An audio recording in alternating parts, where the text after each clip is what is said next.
दोस्तों नमस्कार। गौरव ज्ञान धारा में आप सभी का बहुत बहुत स्वागत है।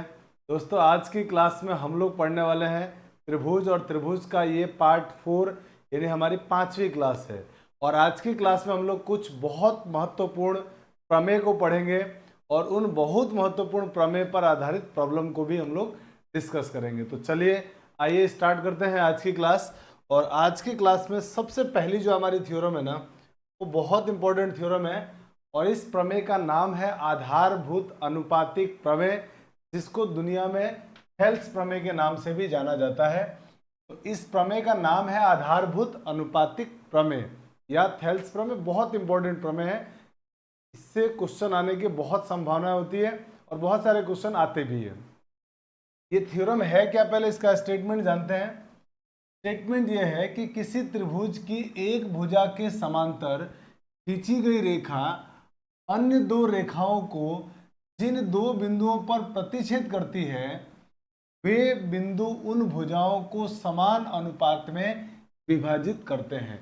ये इस थ्योरम का पूरा स्टेटमेंट है, कथन है कि अगर किसी त्रिभुज के अंदर एक भुजा के समांतर रेखा खींची जाए तो अन्य दो भुजाओं को जिन बिंदुओं पर प्रतिच्छेद करती है वो उनको समान अनुपात में विभाजित करती है। अब कैसे करती है, जरा इसको डायग्राम बना के हम लोग समझने की कोशिश करते हैं। तो थोड़ा सा अपन एक डायग्राम बनाते हैं और फिर उस बात को समझने की कोशिश करते हैं कि ये कैसे हो रहा है। देखो, जैसे मान लीजिए आपके पास ये एक त्रिभुज है। ये हमने मान लिया कि हमारे पास ये एक त्रिभुज हो गया, ठीक है। और इस त्रिभुज में हमने एक रेखा बनाई जो इस भुजा के समांतर है।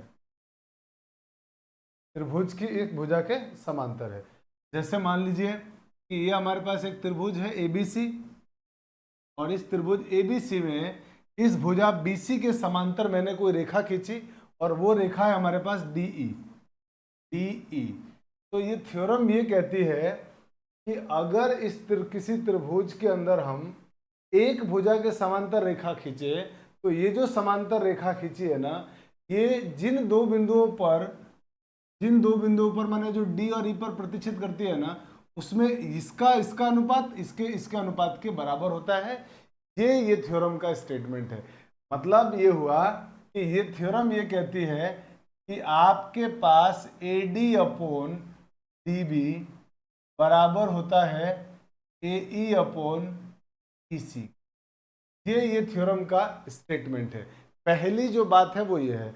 इस बात के आधार पे आप यहां से दूसरी बात ये भी याद रखना कि अगर मैं इस जो ये स्टेटमेंट है थ्योरम का, मुझे लगता है ये बात आपको समझ में आ गई।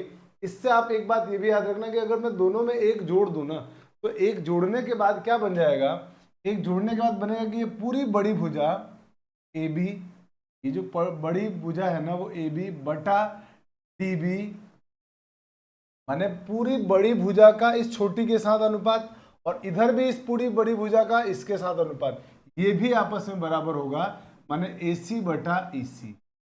ये बात एक जोड़ने पर आया है। इसी प्रकार से अब आपके मन में ख्याल आएगा कि सर एक काम करें ना, क्यों ना इसको हम उल्टा करके फिर एक जोड़े।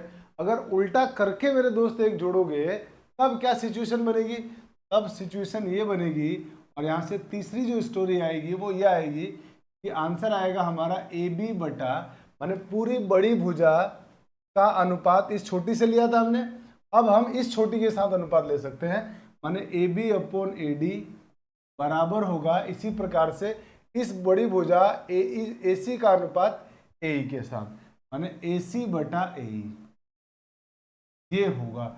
यानी इस प्रकार से ये तीन बहुत इंपॉर्टेंट रिजल्ट है जो हमको याद रखना है। माने हमारे को इस थेल्स प्रमेय ने या जो आधारभूत अनुपातिक प्रमेय है उसने ये स्टेटमेंट दिया था, और इसमें हमने एक को जोड़कर और एक दो बार एक को जोड़ के हमने ये दो स्टेटमेंट और बनाए।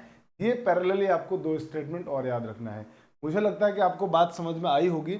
मैं एक बार फिर से इस बात को समझाने की आपको कोशिश करता हूँ कि थ्योरम ये कहती है कि किसी त्रिभुज के अंदर एक भुजा के समांतर खींची गई रेखा अन्य दो भुजाओं को जिन बिंदुओं पर काटती है वो समान अनुपात में होते हैं या समान अनुपात में विभाजित करती है। इसका मतलब त्रिभुज ABC है हमारे पास, और त्रिभुज एबीसी में बीसी भुजा के समांतर अगर मैं कोई डीई रेखा खींचता हूं तो ये जो डीई रेखा खींचा है उसमें जो डी और ई पर इसको काट रहा है ना, उसमें एडी बटा डीबी और एई बटा ईसी इनका अनुपात बराबर होगा। तो ये बात हमारे पास पहली लाइन में आ गई।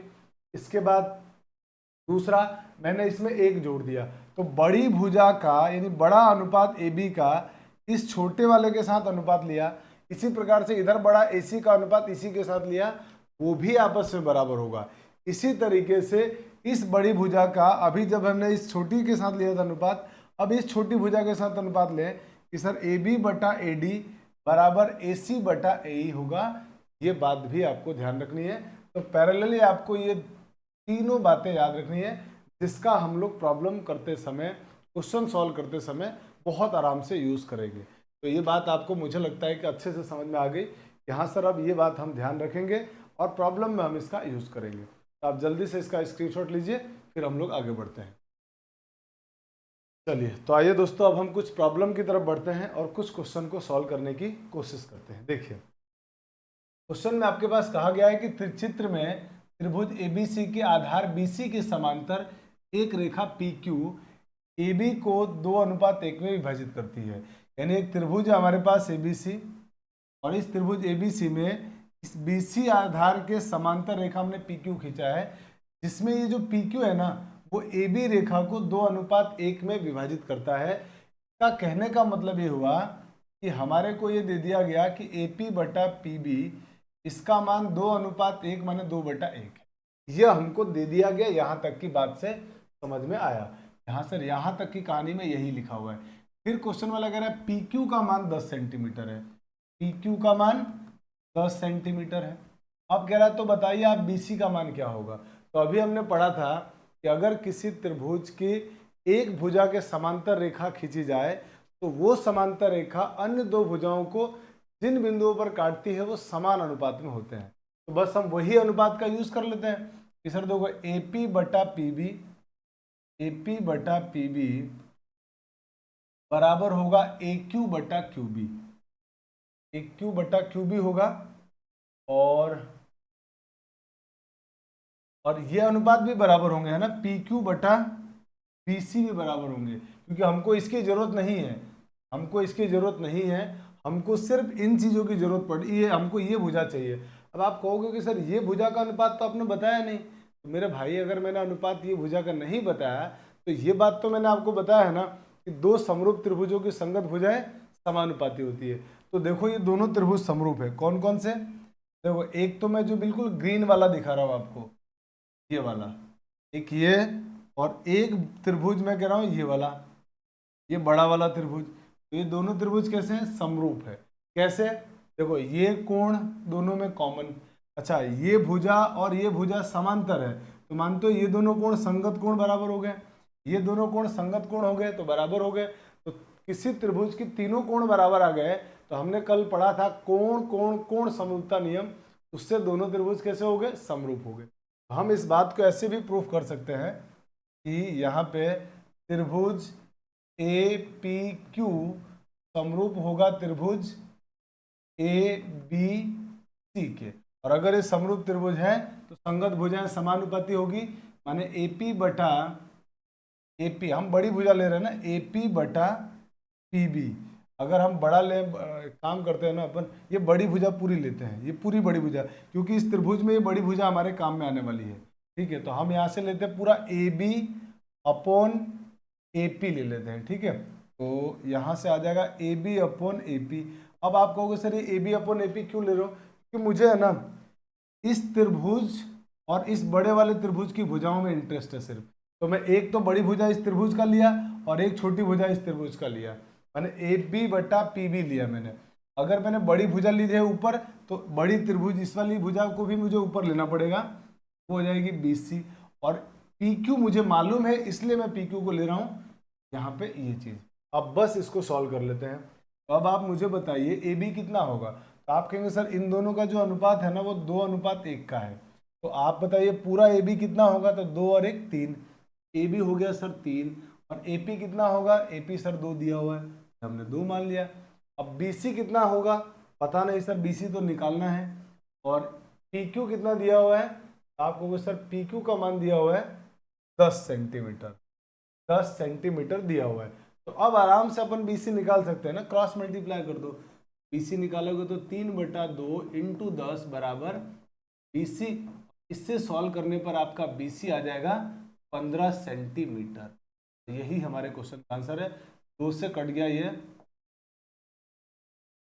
2 से कट गया 5 बार और 5 दिया होता है 15, और हमारा आंसर आ गया ऑप्शन नंबर बी 15 सेंटीमीटर, एकदम सही आंसर है।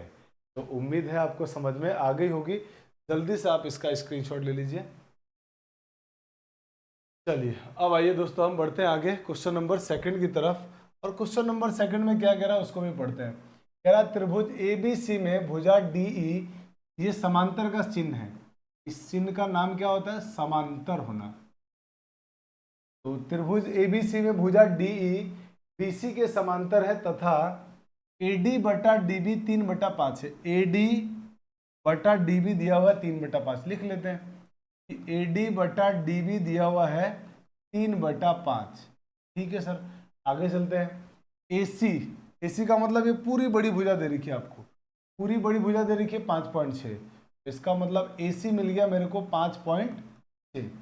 क्वेश्चन वाला मांग क्या रहा आपसे, एई मांग रहा है, एई का मतलब ये भुजा मांग रहा है। तो मान लेते हैं कि ये पूरी भुजा कितनी है, एक्स है, ये पूरी बड़ी भुजा कितनी आ गई हमारे पास, 5.6 आ गई। यहाँ तक कोई दिक्कत नहीं सर, कोई प्रॉब्लम नहीं। अब वही अपन आधारभूत अनुपातिक प्रमेय का यूज कर लेते हैं कि इन दोनों का अनुपात इन दोनों के अनुपात के बराबर होगा, बहुत आराम से क्वेश्चन बन जाएगा। तो हम क्या करते हैं यहाँ पे, अब आपकी मर्जी है कि बड़ी भुजा एसी दे रखी है तो आप इधर भी बड़ी भुजा लो। जैसे इन दोनों का अनुपात देखोगे आप कहोगे सर 3:5 दिया हुआ है, तो आप आराम से चाहो तो अनुपात ले लो बड़ी भुजा और छोटी भुजा का। तो मैं बड़ी भुजा ले रहा हूँ यहाँ से ए बी, और उसका अनुपात किसके बराबर होगा, ए डी। कौन सा अनुपात लेना पड़ेगा, ए डी, बड़ी भुजा और छोटी भुजा का। यहाँ मैंने ये बड़ी भुजा और ये छोटी भुजा लिया है, तो मेरे दोस्त ऐसे ही मैं यहाँ क्या करूँगा, ये बड़ी भुजा और ये छोटी भुजा लूंगा। तो ये बड़ी भुजा कितनी हो गई, ए सी, और छोटी भुजा कितनी है, ए ई। तो यहाँ लिख दिया हमने ए ई। अब इसमें वैल्यू भर दो, तो ए बी कितना होगा, 5 और 3 8।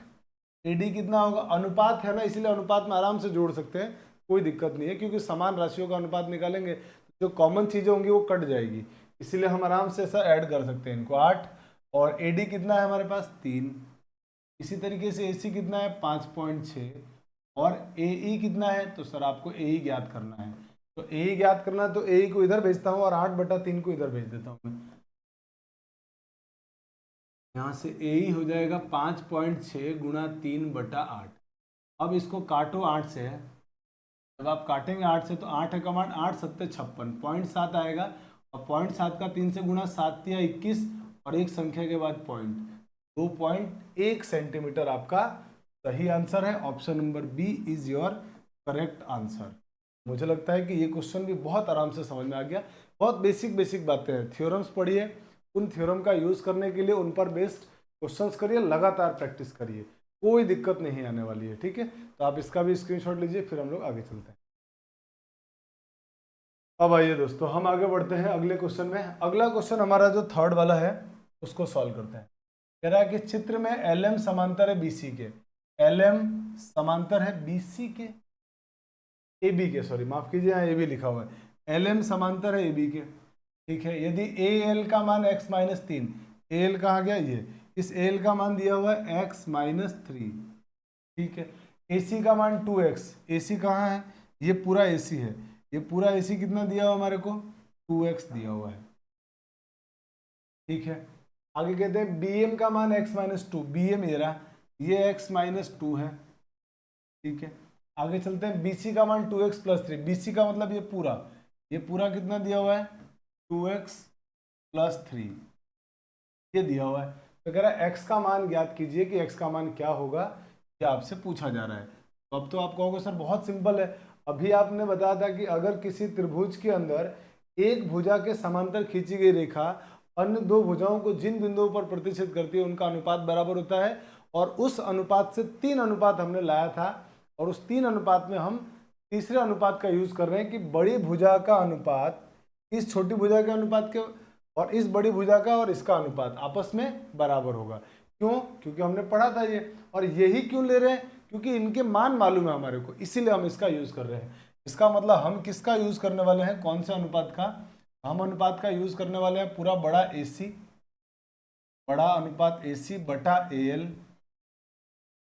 और क्योंकि मैंने इधर बड़ी भुजा ली है तो इधर भी बड़ी भुजा BC बटा ये छोटी भुजा BM या MB। और इनकी वैल्यू भर लो। तो AL की वैल्यू कितनी है भाई? AL की वैल्यू, AC की वैल्यू 2x और AL की वैल्यू x माइनस 3। इसी प्रकार से BC की वैल्यू 2x प्लस 3 और BM की वैल्यू x माइनस 2। अब कुछ नहीं करना है, अब सिंपल सा काम यह है, आराम से इसका क्रॉस मल्टीप्लाई करके और आंसर ले आएंगे। कैसे करेंगे मल्टीप्लाई? देखो, इसका मल्टीप्लाई इधर होगा, इसका मल्टीप्लाई इधर होगा और इसका मल्टीप्लाई इधर होगा। तो इसका इधर जब मल्टीप्लाई करेंगे तो मेरे दोस्त होगा 2x इंटू एक्स माइनस 2 बराबर इसका इधर गुणा होगा x minus 3 into 2x plus 3। कैसे गुणा करेंगे? बहुत सिंपल है, पहले 2x का x के साथ गुणा होगा, फिर 2x का माइनस 2 से गुणा करो। 2x का x से गुणा 2x स्क्वायर, 2x का माइनस 2 से गुणा माइनस का 4x बराबर x का 2x से गुणा कितना होगा? आप कहेंगे सर 2x स्क्वायर, और x का फिर 3 से गुणा होगा तो हो जाएगा 3x, फिर माइनस 3 का 2x से गुणा, आप बोलोगे सर माइनस का 6x, और इसका इससे गुणा होगा तो माइनस का 9 माइनस का 9। मल्टीप्लाई हो गया। अब बस आंसर देना है। अब तो बहुत सिंपल है सर। देखो मुझे दिख रहा है 2x स्क्वायर से 2x स्क्वायर कट गया, ये 2x स्क्वायर इधर आएगा ना, इधर आके माइनस का हो जाएगा, तो प्लस का 2x स्क्वायर माइनस का 2x स्क्वायर कट जाएगा। अब आपके पास क्या बचा? तो आप कहोगे सर मुझे x का मान निकालना है, तो x वाली सारी टर्म एक साइड और बिना x वाली सारी टर्म एक साइड। तो मैं इधर कर रहा हूँ, 4x को उधर भेज रहा हूँ, 9 को इधर ला रहा हूँ। तो 9 इधर आके क्या बन जाएगा? प्लस का, क्योंकि माइनस का था। इधर 3x में से 6x घटाओगे तो क्या बचेगा? आप कहोगे सर माइनस 3x, और ये माइनस का 4x उधर जाएगा तो प्लस का 4x। अब मुझे बताओ, इनको सॉल्व करोगे तो 4x माइनस 3x कितना हो जाएगा? x, और x बराबर कितना? 9 सेंटीमीटर। और यही हमारे क्वेश्चन का आंसर था कि x का मान क्या होगा? तो ऑप्शन नंबर सी 9 सेंटीमीटर आपका सही जवाब है। एकदम सिंपल है, बहुत आसान है। अगर मान लो आपको लग रहा है कि सर इतना कैलकुलेशन भी हम क्यों करें, तो मेरे दोस्त ऑप्शन से आंसर रख दो यहाँ पे इसी रिलेशन में, और जो रिलेशन इसके अनुपात को बराबर ला दे वही हमारा आंसर है। जैसे आप 9 रख के देखो यहाँ पे, तो 9 दूनी 18 बट्टे में 9 माइनस 3 6, यहाँ रखोगे 9 तो 9 दूनी 18 और 3 आप बोलोगे सर 21, यहाँ 9 रखेंगे 9 माइनस 2 7। अब मुझे बता 6 से कट गया ये 3 बार और 7 से कट गया 3 बार, क्या अनुपात बराबर आ गए?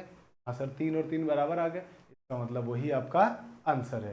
तो इस प्रकार से भी प्रॉब्लम को किया जा सकता था। तो आप जल्दी से पहले इसका स्क्रीनशॉट लीजिए, फिर हम लोग आगे बढ़ते हैं। फटाफट से स्क्रीनशॉट ले लीजिए।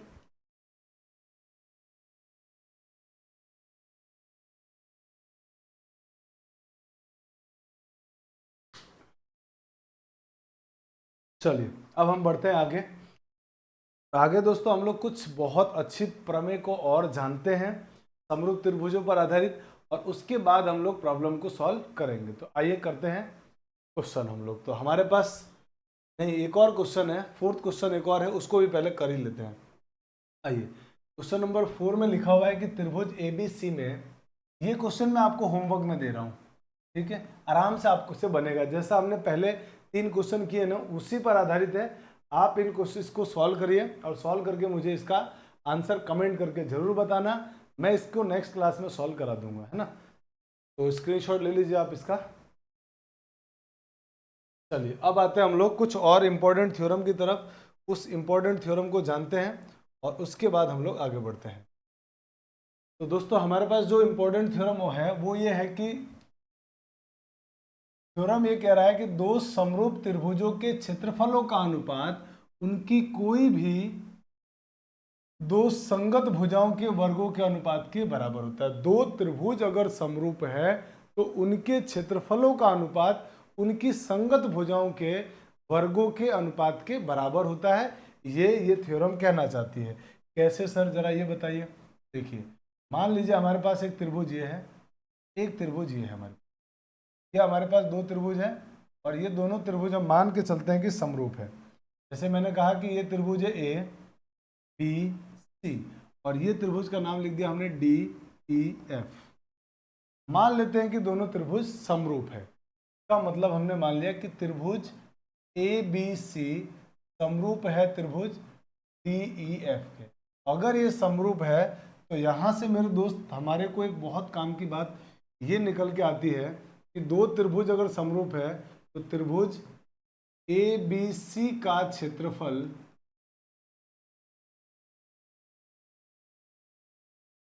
बटा त्रिभुज डी ई एफ का क्षेत्रफल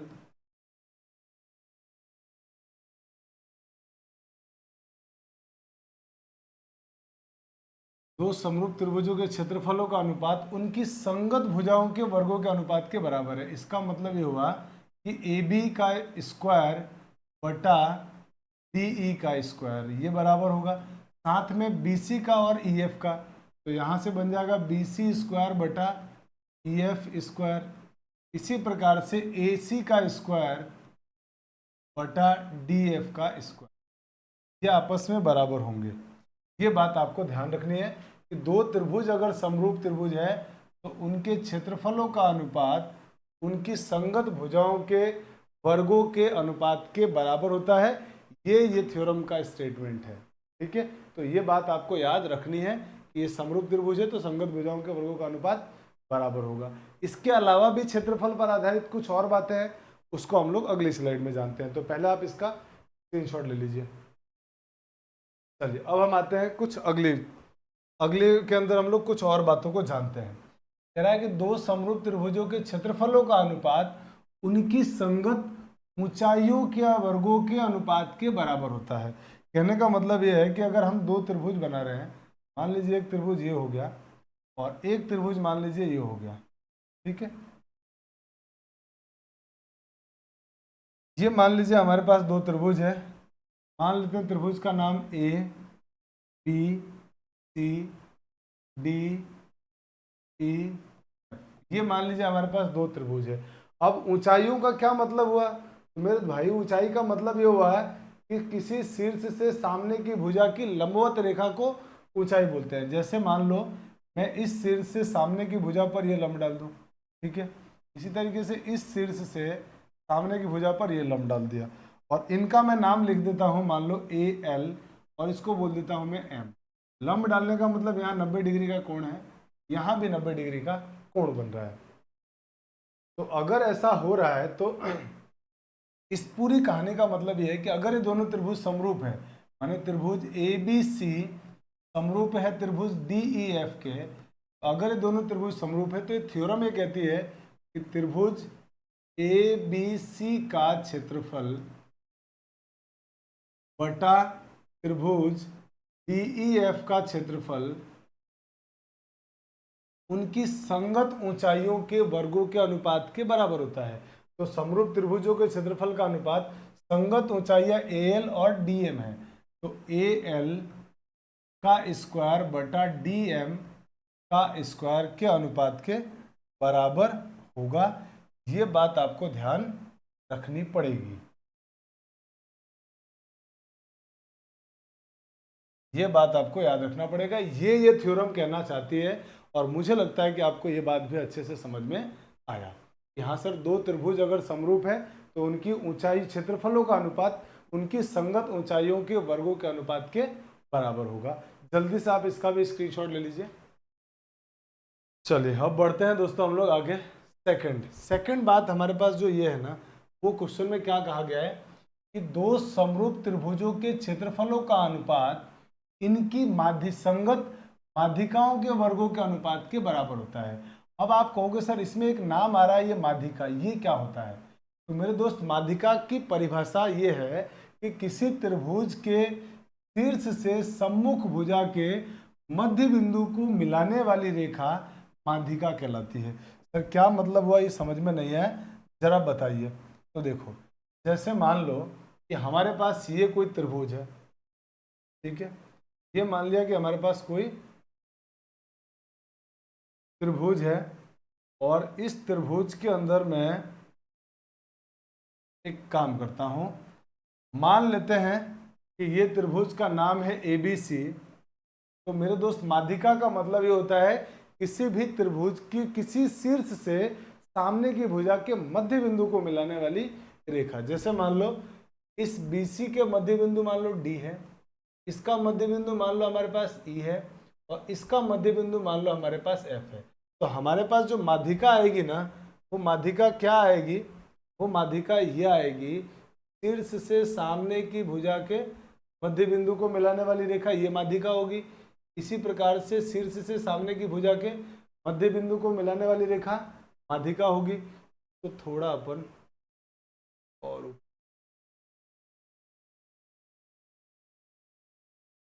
ठीक है, तो छोटा कर लेते।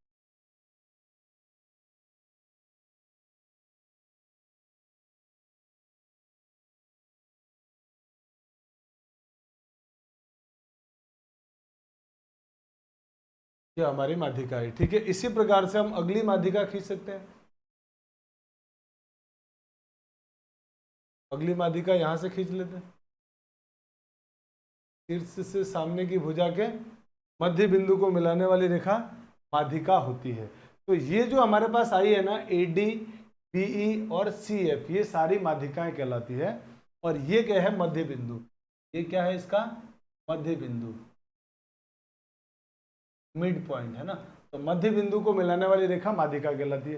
मेरे दोस्त जो माध्यिकाओं का प्रतिच्छेद बिंदु होता है ना, माध्यिकाओं के प्रतिच्छेद बिंदु जो ये आ रहा है, 3 माध्यिकाएं होंगी। किसी त्रिभुज का अधिकतम माध्यिकाएं 3 होंगी और तीनों माध्यिकाओं का जो प्रतिच्छेद बिंदु है ना, जिसको मैंने G से व्यक्त किया है मेरे दोस्त, इस G को हम केंद्रक कहते हैं। इस G को केंद्रक कहा जाता है, केंद्रक। और केंद्रक जो होता है ना, वो माध्यिका को 2:1 में अंत्य विभाजित करता है। मतलब ये जो G है ना, वो इस माध्यिका को भी 2:1 में बांट रहा है। माने ये 2 है तो ये 1 होगा। इसी तरीके से ये जो केंद्रक है ना, ये वाला केंद्रक इस माध्यिका को भी 2 अनुपात में बांट रहा है, माने ये 2 है तो 1 होगा। इसी तरीके से ये जो केंद्रक है वो इस माध्यिका को भी 2:1 में बांट रहा है, माने ये 2 है तो ये 1 होगा। तो यानी कि हम ये पूरी कहानी का कहने का मतलब ये हुआ कि एक त्रिभुज की 3 माध्यिका होती है। तीनों माध्यिकाओं का जो प्रतिच्छेद बिंदु होता है उसको केंद्रक कहते हैं और केंद्रक माध्यिका को 2:1 में विभाजित करता है। तो पहले इस थ्योरम को पढ़ने से पहले जो इसमें एक एक्स्ट्रा नाम आया था अलग हटके माध्यिका, मैंने मुझे लगता है कि उस बात को समझाया कि माध्यिका किसी त्रिभुज की वो रेखा होती है जो शीर्ष से सामने की भुजा के मध्य बिंदु को मिलाने वाली रेखा। और किसी त्रिभुज में 3 माध्यिकाएं होती है और तीनों माध्यिकाओं का जो प्रतिच्छेद बिंदु होता है उसको बोलते हैं केंद्रक।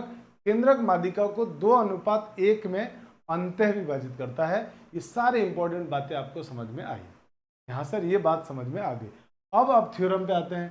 तो थ्योरम ये कहता है कि 2 समरूप त्रिभुजों के क्षेत्रफल का अनुपात इनकी संगत माध्यिकाओं के वर्गों के अनुपात के बराबर होता है। कहने का मतलब यह है कि मान लीजिए कि आपके पास 2 त्रिभुज है। जैसे मैंने 2 त्रिभुज इधर बना लिया, एक ये त्रिभुज बना लिया, एक ये त्रिभुज बना लिया। त्रिभुज का नाम लिख लेते हैं ABCDE और F। और मैंने इसके अंदर क्या किया कि अब है ना इसकी 3 माध्यिकाएं भी बना लेता हूं मैं। त्रिभुज की 3 माध्यिकाएं, जैसे इसकी एक माध्यिका ये हो गई, एक माध्यिका ये हो गई। इसी तरीके से इसकी माध्यिकाएं भी बना लेते हैं अपन ताकि समझने में आसान हो जाए। तो इसकी माध्यिका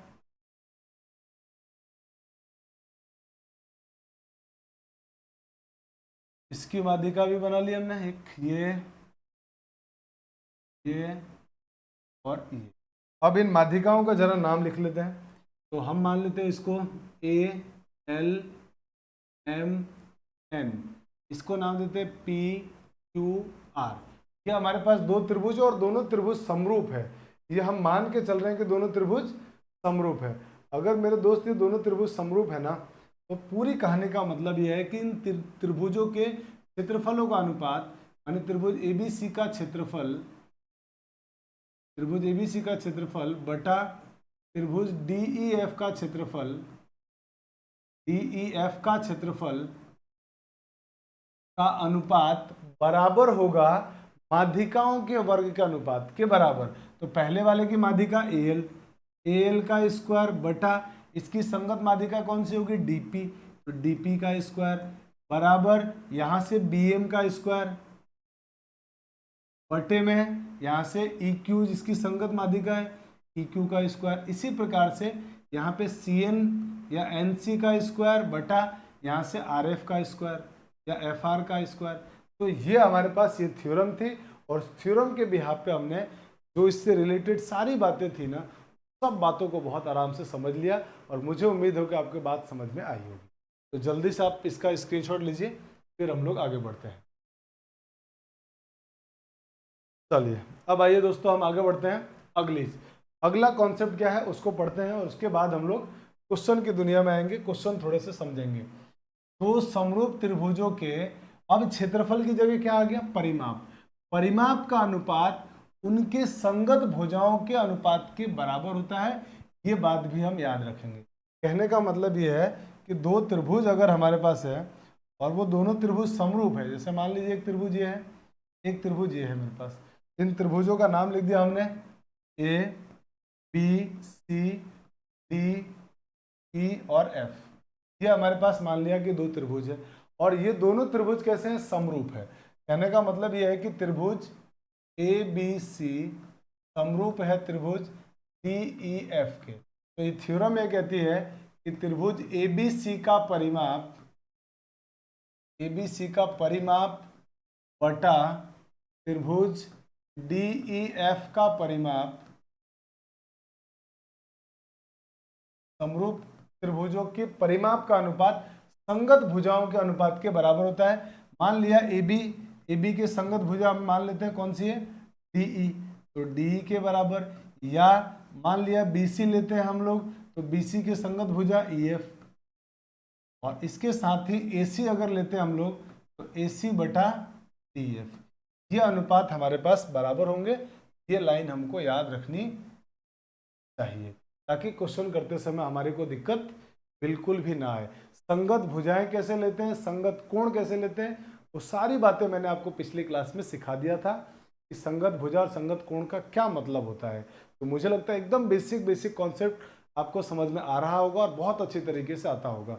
अब आप जल्दी से इसका स्क्रीनशॉट लीजिए, फिर हम लोग अब इस पर जो भी हमने थ्योरम पढ़ी उन थ्योरम पर बेस्ड प्रॉब्लम को सॉल्व करते हैं। तो मेरे दोस्त, मुझे उम्मीद है कि आपने स्क्रीनशॉट ले लिया होगा। आप चलिए, नहीं लिया होगा तो आप स्क्रीनशॉट ले लीजिए।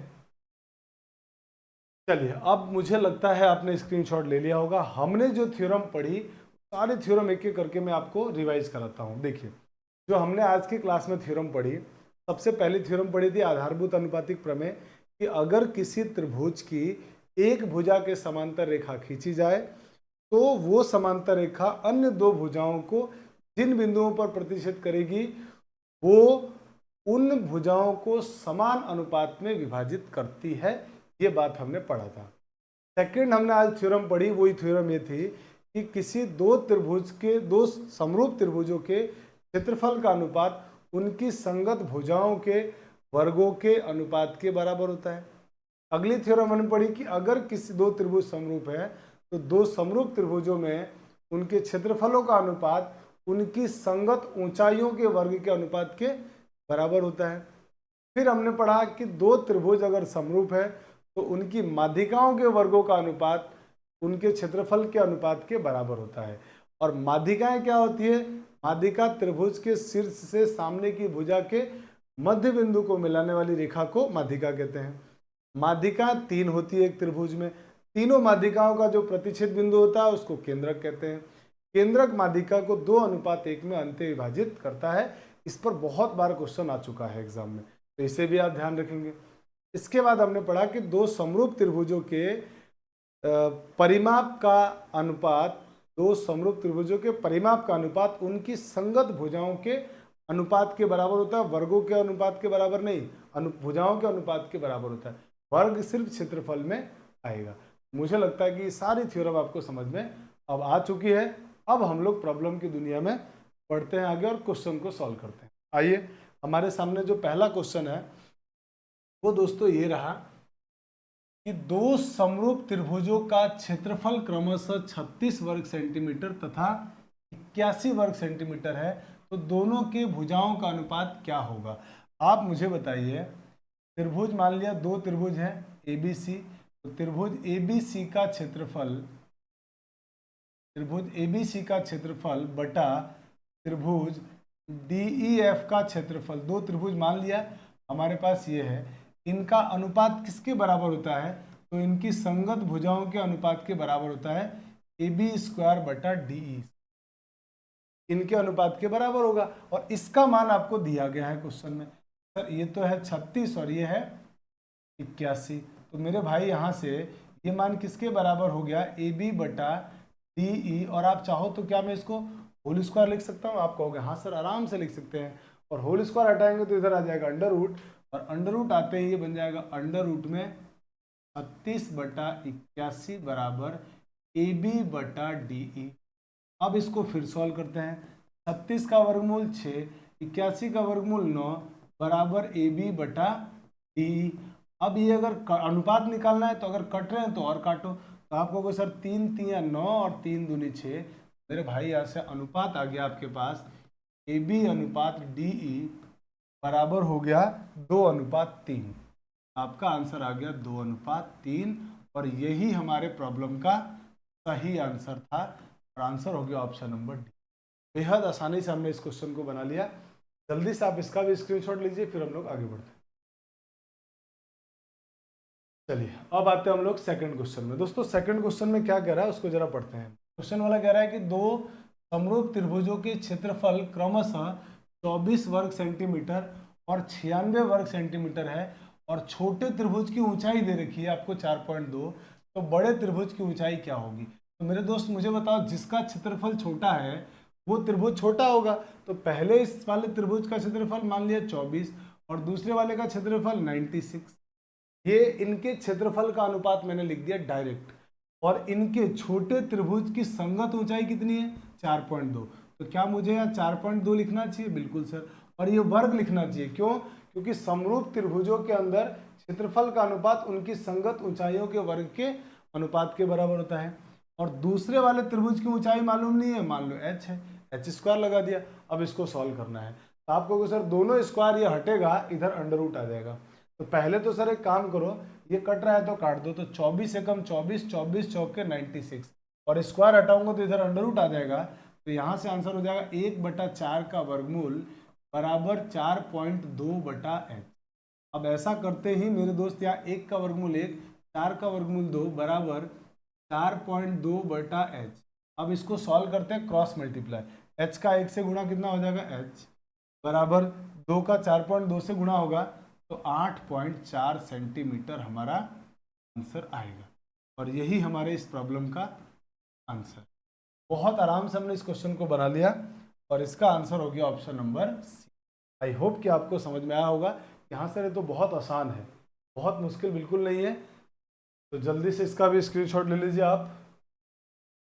अब बढ़ते हैं आगे दोस्तों क्वेश्चन नंबर थर्ड की तरफ। आइए क्वेश्चन नंबर थर्ड में क्वेश्चन वाला कह रहा है कि दो समरूप त्रिभुजों के क्षेत्रफल क्रमशः 12 वर्ग सेंटीमीटर तथा 48 वर्ग सेंटीमीटर है। यदि छोटे त्रिभुज की ऊंचाई 2.1 सेंटीमीटर है तो बड़े त्रिभुज की ऊंचाई क्या होगी। ये सेम क्वेश्चन है जो हमने पिछला क्वेश्चन किया था, तो ये क्वेश्चन मुझे लगता है कि आपको होमवर्क देना चाहिए, ताकि आप कुछ क्वेश्चन घर पे आप भी करें। तो ये क्वेश्चन आपके लिए होमवर्क रहेगा, आप इसका स्क्रीनशॉट ले लीजिए, घर से सॉल्व करके आप कमेंट करके आंसर बताना, अगली क्लास में मैं इसका सही जवाब आपको दूंगा। चलिए अब आते हैं क्वेश्चन नंबर 4 में। आइए दोस्तों क्वेश्चन नंबर 4 में क्वेश्चन वाला कह रहा है दो समरूप त्रिभुजों की भुजाओं का अनुपात 1:3 है, तो कह रहा उनके संगत ऊंचाइयों का अनुपात क्या होगा। तो मेरे दोस्त आप मुझे बताओ, जो दो समरूप त्रिभुजों के भुजाओं का अनुपात होगा वही उनकी संगत ऊंचाइयों का भी होगा, क्योंकि हमने पढ़ा था कि क्षेत्रफल का अनुपात और उनके भुजाओं के वर्ग के अनुपात के बराबर होता है। साथ में दो क्षेत्रफल समरूप त्रिभुजों के क्षेत्रफल का अनुपात ऊंचाइयों के वर्ग के अनुपात भी बराबर होता है। इसका मतलब भुजा और ऊंचाई में कोई फर्क नहीं रहा अनुपात निकालते समय। इसका मतलब जो इनकी भुजाओं का अनुपात 1:3 है, वही अनुपात इनकी ऊंचाइयों के अनुपात का भी होगा। अब मान लीजिए आप कहेंगे सर कैसे, तो देखिए आप इसको मैं प्रूफ करके भी आपको बता देता हूँ कि हमने ये बात तो पढ़ा है कि त्रिभुज ABC का क्षेत्रफल बटा दो त्रिभुज मान लिया कि समरूप ABC और DEF है, DEF का क्षेत्रफल, ये हमने लिखा। अब मेरे दोस्त आप मुझे बताओ, आप कहोगे कि सर संगत भुजाओं के वर्ग AB² बटा DE², ये भुजाओं का अनुपात हो गया। और आप कहोगे सर संगत ऊंचाई का अनुपात भी बराबर होता है, संगत ऊंचाई को मान लिया मैंने AL² बटा DM², ये मैंने मान लिया। माने मेरे पास कुल मिला के कहने का मतलब ये है ना, एक त्रिभुज ये है, एक त्रिभुज ये है, ठीक है। एक त्रिभुज ये है ABC और एक त्रिभुज मेरे पास ये है DEF। इसकी जो ऊंचाई है ना वो ये है AL और इसकी ऊंचाई को मान लिया मैंने DM। ये पूरा कहने का मतलब। तो बताओ मुझसे क्वेश्चन वाला तो इसके बारे में डिस्कस करना चाह रहा है ना, तो मैं इसके बारे में आराम से डिस्कस कर लूंगा, क्या दिक्कत है कि सर आप देखिए संगत भुजाएं कितनी दे रखी है, 1/3, 1/3 ले लो। और आप कहोगे ना सर कि ये स्क्वायर हटाना पड़ेगा क्योंकि इधर का स्क्वायर इधर का स्क्वायर दोनों कैंसिल आउट हो गया, स्क्वायर बचा ही नहीं, तो इधर क्या बचा सिर्फ AB/D और AB/DE का मान 1/3। फिर इधर आओगे AL/DM बचेगा, AL/DM। तो मेरे भाई आप मुझे बताओ इन संगत त्रिभुजों की ऊंचाई का अनुपात कितना आ गया, 1/3 आ गया। तो आंसर हो गया हमारा ऑप्शन नंबर 1, ऑप्शन नंबर 1 1/3। तो मुझे लगता है आपको बात समझ में आ गई कि सर जो ऊंचाई का अनुपात होगा संगत वही भुजा का अनुपात होगा और जो संगत भुजा का अनुपात होगा वही संगत ऊंचाई का अनुपात। बहुत सिंपल है, आप इसका भी जल्दी से स्क्रीनशॉट ले लीजिए, फिर हम लोग आगे बढ़ते हैं। आइए दोस्तों अब हम आते हैं क्वेश्चन नंबर 5 की तरफ। क्वेश्चन नंबर 5 में क्वेश्चन वाला क्या कह रहा है कि किसी त्रिभुज की माध्यिकाएं एक ही बिंदु से गुजरती है तो प्रत्येक माध्यिका एक दूसरे को किस अनुपात में विभाजित करेगी। तो मेरे दोस्त मैंने अभी आपको बताया था कि अगर मान लीजिए आपके पास कोई त्रिभुज है और इस त्रिभुज के आप कितनी माध्यिकाएं खींच सकते हैं, तो आप कहोगे सर 3 खींच सकते हैं। एक तो देखो ये सिर से सामने की भुजा के मध्य बिंदु को मिलाने वाली रेखा, और एक ये खींच सकते हैं और एक सर ये खींच सकते हैं, ठीक है। और इन माध्यिकाओं को नाम लिख लेते हैं। त्रिभुज तो हो गया हमारे पास ABC और माध्यिकाएं हो गई DEF। तो अगर तीनों माध्यिकाएं एक ही बिंदु से गुजर रही है, मान लो ये G, तो एक दूसरे को किस अनुपात में विभाजित करेगी। तो आप कहोगे सर आपने बताया था कि केंद्रक उसको 2:1 में विभाजित करता है, इसलिए हमारा आंसर हो गया ऑप्शन नंबर A 2:1। और यही इस क्वेश्चन का आंसर है। तो अगर आपको टॉपिक क्लियर है ना, तो ऐसे क्वेश्चन में ज़्यादा सोचने की भी जरूरत नहीं है, सीधा आंसर आ जाता है 2:1। जल्दी से आप इसका भी स्क्रीनशॉट लीजिए, फिर हम लोग आगे बढ़ते हैं। अब आइए दोस्तों हम बढ़ते हैं आगे क्वेश्चन नंबर 5-6 की तरफ। छठा क्वेश्चन क्या है इसको पढ़ते हैं। कह रहा है क्वेश्चन वाला कि त्रिभुज ABC और DEF में AB/DE, BC/EF और CA/DF ये अनुपात बराबर है और किसके बराबर है ये सब, 2/5 के। अभी ध्यान से देखिए क्वेश्चन वाले ने इन दोनों त्रिभुज को समरूप बोला नहीं है कि दोनों त्रिभुज समरूप है या नहीं, ऐसा क्वेश्चन में नहीं दिया है। लेकिन मेरे दोस्त हम इस बात से जानते हैं कि अगर दो त्रिभुजों की संगत भुजाएं समानुपाती है तो वो समरूप त्रिभुज होते हैं। इसका मतलब ये लाइन हमारे को ये बता रही है कि त्रिभुज ABC समरूप त्रिभुज है DEF के। क्वेश्चन वाले ने बोला नहीं है, लेकिन इस लाइन से हमने एक कंक्लूजन निकाला कि ये त्रिभुज अगर दिए हुए हैं और इनकी संगत भुजाएं समानुपाती है तो ये दोनों त्रिभुज आपस में समरूप होंगे।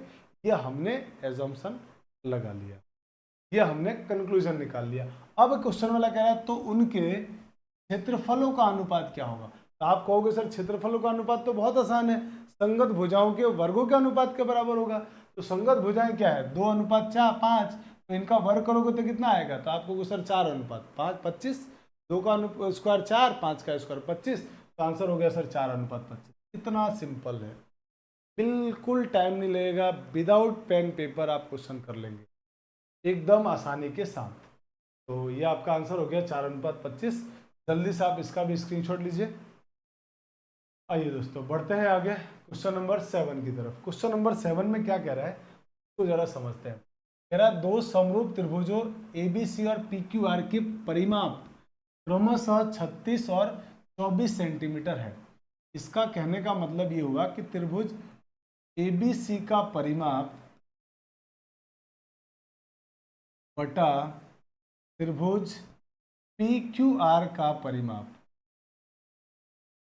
का अनुपात दिया हुआ है, और इनके परिमाप का अनुपात क्या दिया हुआ है, 36 और 24, 36/24 दिया हुआ है। ठीक है, अब क्वेश्चन वाला कह रहा है कि तदनुसार PQ का मान 10 है, तो आपसे पूछा जा रहा है AB का मान। तो मेरे भाई जो त्रिभुज जिनके परिमाप का अनुपात ये दिया हुआ है ना, ये हम जानते हैं कि दो समरूप त्रिभुजों के परिमाप का अनुपात उनकी संगत भुजाओं के अनुपात के बराबर होता है।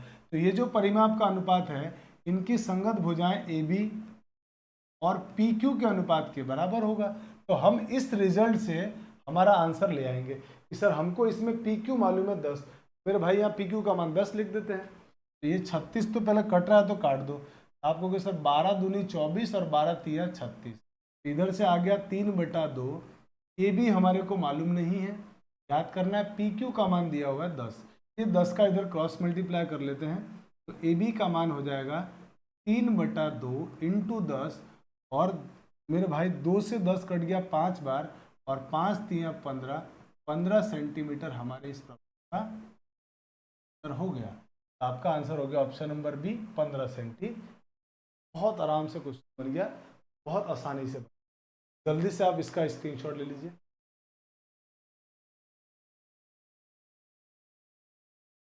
तो दोस्तों आज की क्लास हम लोग यहीं तक पढ़ेंगे, और इसी के साथ मैंने आपको त्रिभुज का जो टॉपिक है वो एंड कर दिया, त्रिभुज के टॉपिक को मैंने कंप्लीट कर दिया है। कल से हम लोग किसी नए टॉपिक के साथ क्लास को स्टार्ट करेंगे, तो मिलते हैं अगली क्लास में। थैंक्स फॉर वॉचिंग, जय हिंद।